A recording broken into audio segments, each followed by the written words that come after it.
అందరికీ నమస్కారం. నేను హరీష్ రంగోజీ.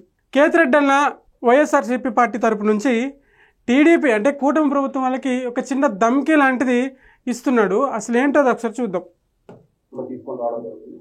పెద్దలు రామచంద్రరెడ్డి అన్న చెప్తున్న విధంగా మామూలుగా మేమేదన్నా ఆవేశపడతా అంటే ఎందుకు లేదామో ఆగండి ఊరికి ఇవన్నీ పోతాంటే ఇవన్నీ అని అనేవాళ్ళు. ఈరోజు అట్లాంటి వాళ్ళు కూడా లేదు, ఇది ఒక కొత్త సాంప్రదాయము, ఇబ్బంది పెట్టే వాతావరణం అనేది ఒక మంచి పద్ధతి కాదు, ఇది మళ్ళీ రివర్స్ లో వస్తుంది అనే ఒక భయాందోళనమైన పరిస్థితి. అంటే ఇక్కడ వరకు అన్న పాయింట్ ఏంటంటే వైఎస్ఆర్సీపీ పార్టీ కార్యకర్తల మీద అక్రమ కేసులు, వైఎస్ఆర్సీపీ పార్టీ ఎమ్మెల్యేలపైన అక్రమ కేసులు, వైఎస్ఆర్సీపీ పార్టీ మంత్రులపైన అక్రమ కేసులు, అన్నీ కాకుండా జగన్మోహన్ రెడ్డి గారి పైన కూడా అక్రమ కేసులు పెడుతున్నారు. ఇది ఒక చెడు సంప్రదాయము. ఇది ఇలా చేసుకుంటూ పోతే మీరు ఇప్పుడు చేశారు, రేపు మళ్ళీ మేము చేయాల్సి వస్తుంది, మళ్ళీ మేము చేస్తాము, ఇది ఒక చెడు సాంప్రదాయము అని చెప్పి అన్న అంతర్గతం.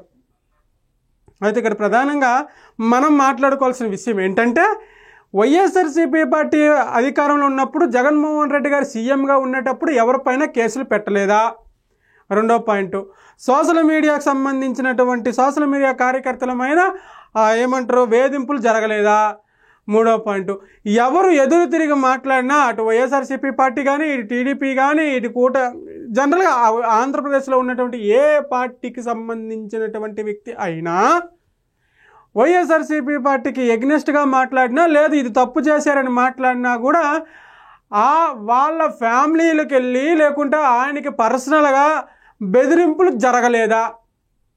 ఈ సాంప్రదాయము వైఎస్ఆర్సీపీ పార్టీ దగ్గర నుంచే కదా వచ్చింది అని ప్రజలు అడుగుతున్నారు. దానికి మీరు సమాధానం ఖచ్చితంగా చెప్పాలా?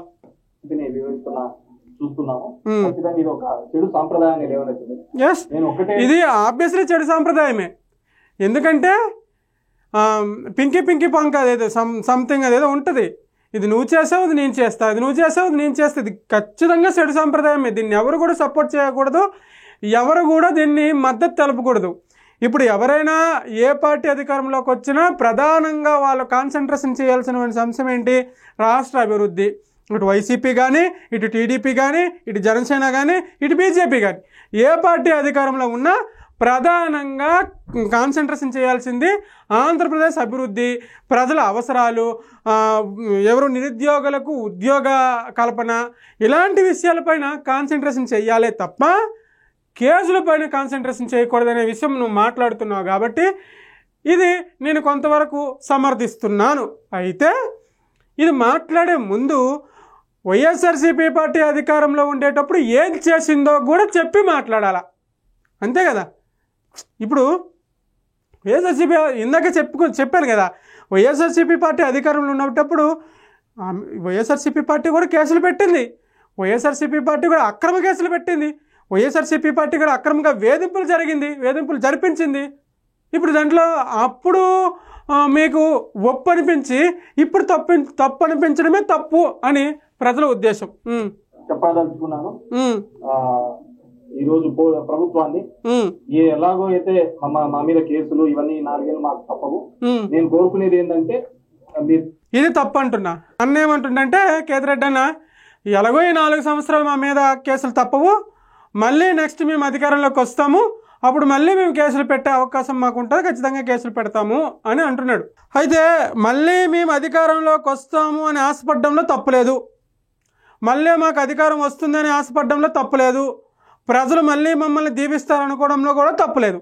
అయితే అధికారంలోకి వచ్చేది ఎప్పుడు? అధికారంలోకి వచ్చే అవకాశాలు ఉన్నాయా? అధికారంలోకి వచ్చే దారులు కనిపిస్తున్నాయా అనే అంశం పైన ఒక సర్వే చేసుకోవాలి. ప్రధానంగా వైఎస్ఆర్సీపీ పార్టీ పైన స్టిల్ ఇప్పటి వరకు కూడా ప్రజల్లో వ్యతిరేకత ఉంది. ఇది నేను చాలా పాజిటివ్గా చెప్తున్నాను, మీరు పాజిటివ్గా తీసుకోవాలి. ఎందుకంటే వైఎస్ఆర్సీపీ పార్టీలో సోకాల్డ్ మంత్రులు ఎవరైతే ఉన్నారో, సోకాల్డ్ ఎమ్మెల్యేలు ఎవరైతే ఉన్నారో వాళ్ళు పూర్తిగా వైఎస్ఆర్సీపీ పార్టీని భూస్థాపితం చేసేశారు.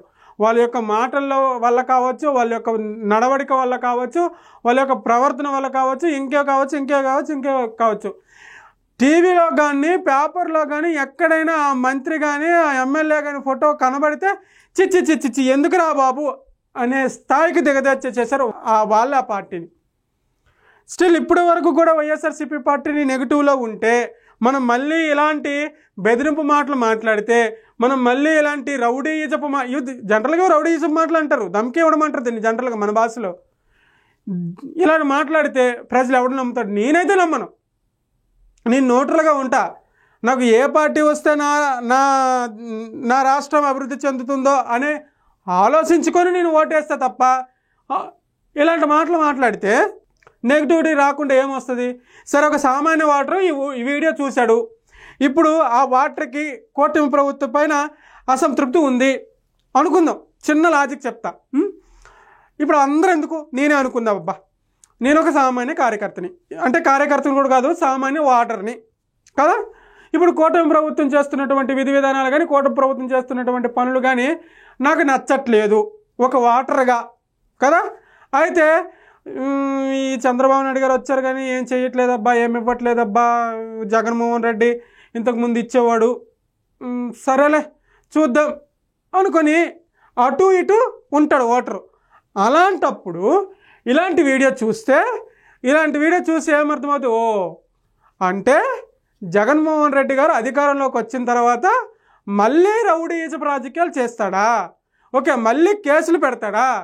అంటే జగన్మోహన్ రెడ్డి గారు మళ్ళీ అధికారంలోకి వచ్చిన తర్వాత రాష్ట్ర అభివృద్ధిని పక్కన పెట్టి, ప్రజల అవసరాలు పక్కన పెట్టి, కూటమి ప్రభుత్వం పైన కక్ష సాధింపు కోసమే ఆయన యొక్క టైం కేటాయిస్తాడా అనే అంశం అర్థమవుదా?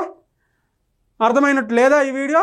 మీరే చెప్పండి. నేను మాట్లాడితే మీకు తప్పు అనిపిస్తుంది, నేను మాట్లాడితే మీకు నెగిటివ్ కామెంట్లో అమ్మను అక్కను అందరినీ వేసుకుని తిడతారు, ఫ్యామిలీల జోలికి వచ్చి పర్సనల్గా తిడతారు.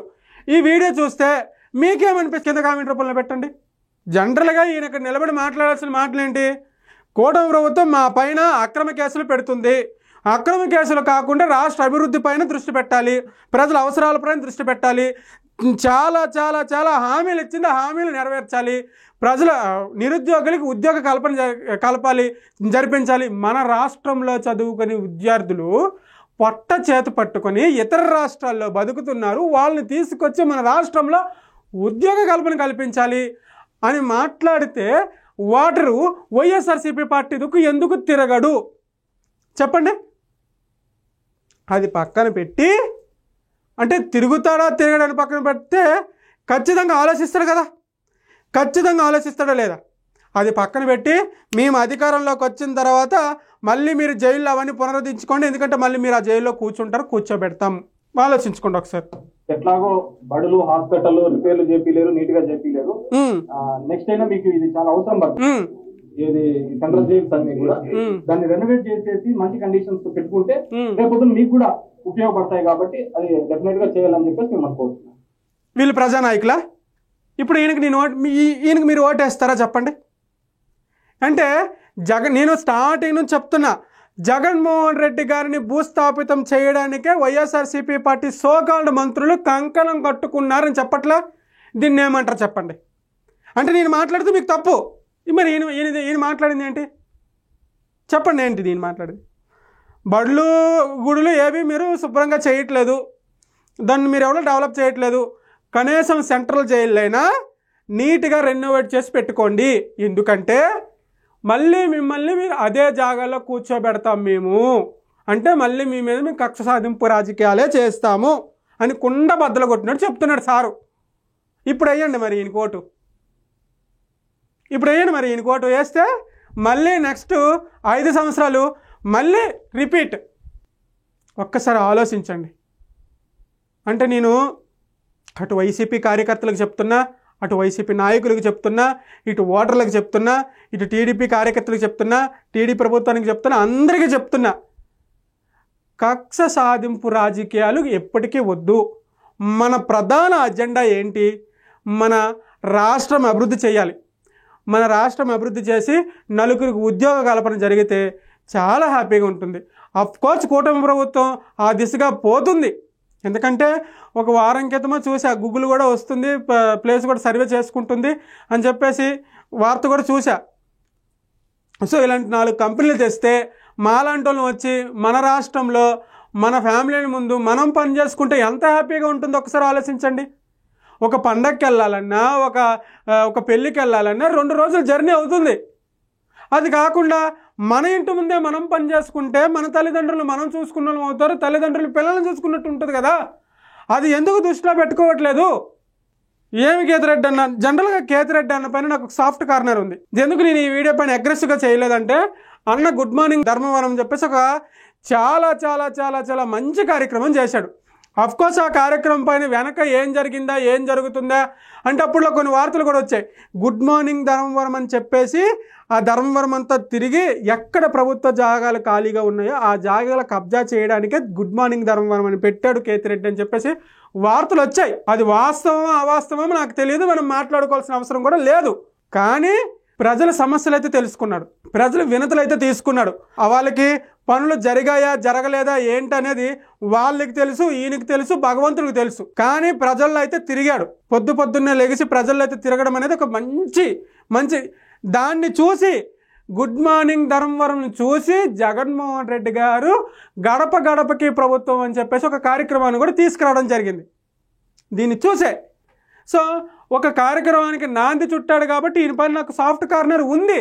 కానీ ఇలాంటి రౌడీజపు మాట్లాడితే కేతిరెడ్డి అన్న, మీ దగ్గర డబ్బులు ఉండొచ్చు, లేకపోతే మీ దగ్గర పలుకుబడి ఉండొచ్చు, లేకపోతే మీ దగ్గర తెలివితేటలు ఉండొచ్చు, ఏమైనా ఉండొచ్చు. కానీ నేను ఒక విషయం చెప్తున్నా అన్న, మీకంటే తెలివైన వాడు ఓటరు, మీకంటే రౌడీగా ప్రవర్తించేవాడు ఓటరు, మీకంటే పలుకుబడి ఉండేవాడు ఓటరు. ఎందుకంటే మన బతుకులు, మన జీవితాలు వాటర్ చేతిలో ఉంటాయి. సో మనం వాటర్ దగ్గర మంచి పేరు తెచ్చుకున్న, వాటర్ దగ్గర అణిగిమణిగి ఉంటే తప్ప మనం పైకి రాలేము. ఇది మీకు తెలుసు, కానీ నేను చెప్పాల్సి వస్తుంది. ఇది ఈ వీడియో పైన మీ అభిప్రాయం ఏంటంటే కింద కామెంట్ రూపంలో తెలియజేయండి. Thank you.